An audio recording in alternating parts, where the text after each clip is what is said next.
He wasn't born into power. He wasn't even French by birth. And yet, within a decade, he would command Europe. Napoleon Bonaparte did not simply rise. He ascended. But the same ambition that made him extraordinary would slowly consume him.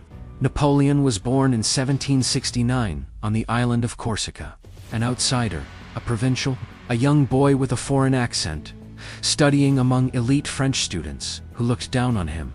He was small, reserved, intense. He read obsessively, military strategy, ancient empires, Caesar Alexander. Even as a teenager, he believed history was not something to admire. It was something to conquer. His early life was shaped by insecurity. He did not belong, and men who feel small often dream of standing taller than everyone else. The French Revolution shattered the old order. Chaos replaced monarchy. Opportunity replaced stability. Napoleon thrived in chaos.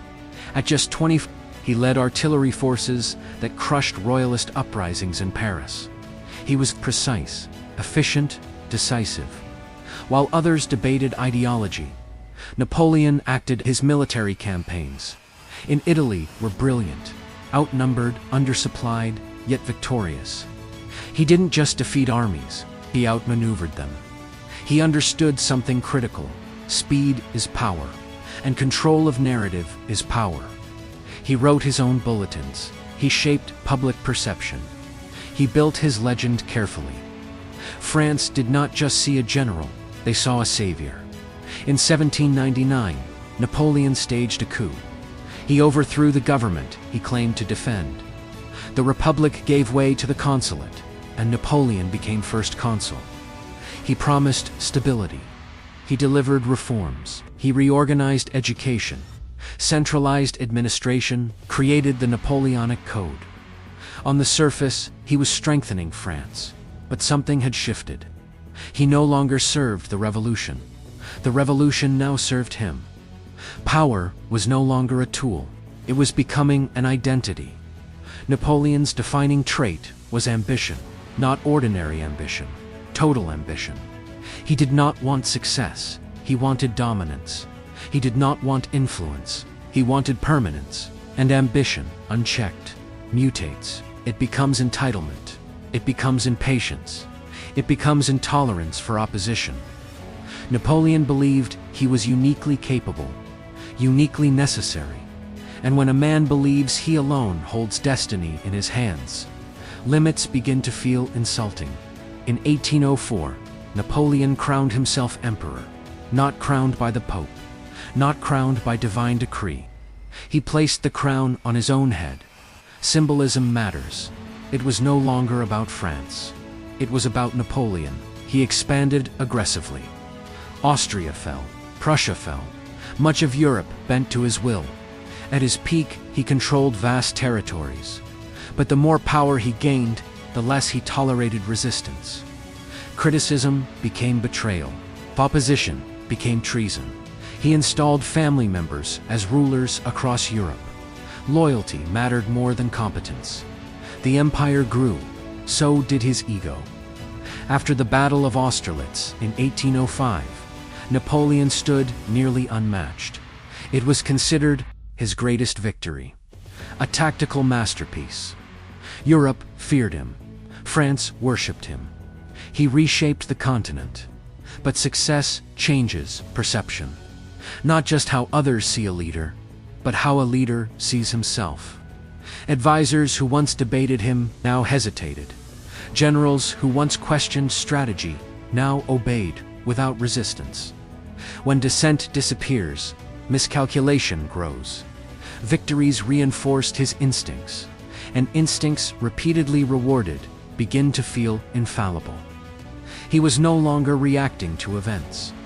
He was reshaping Europe according to personal vision, and personal vision, unchecked, becomes obsession. In 1812, he invaded Russia. It was bold, it was unnecessary, it was catastrophic. The decision was not only military, it was psychological. Napoleon believed momentum alone could bend reality. He assumed speed would conquer distance. He assumed reputation would conquer resistance. But nature does not negotiate.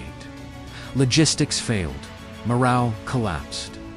The Russian winter exposed overextension. The Grande Armée entered Russia with over 600,000 men. Fewer than 100,000 returned. Europe saw weakness. Coalitions formed. The empire unraveled. Napoleon was exiled.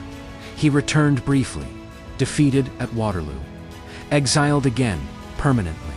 He died on the dot island of St. Helena. Far from the battlefield, far from the throne, far from the adoration. He had risen from obscurity to rule Europe. And in the end, he ruled nothing. Napoleon was not born corrupt. He was born ambitious. He modernized law, reformed institutions, stabilized a fractured nation. But power magnified his ambition, and ambition without restraint erodes judgment. There is a pattern visible in many powerful leaders: early insecurity, rapid achievement, public admiration, then insulation. Isolation narrows perspective. Criticism fades. Risk tolerance expands. Napoleon did not wake up reckless. He evolved into it, step by step. Victory by victory. He stopped listening, stopped doubting, stopped fearing consequences. Power did not destroy his brilliance.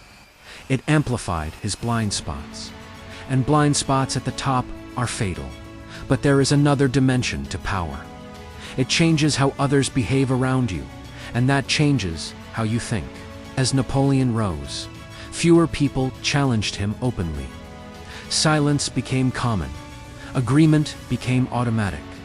And when agreement becomes automatic, correction disappears. No one wants to confront the most powerful man in Europe. No one wants to be remembered as the one who doubted him. So doubts stay unspoken. Warnings soften. Risks are underestimated. This is how leaders lose perspective. Not because they lack intelligence, but because the environment stops providing friction. Friction sharpens judgment. Comfort dulls it. Napoleon increasingly operated in an echo chamber. Victory validated him. Praise insulated him.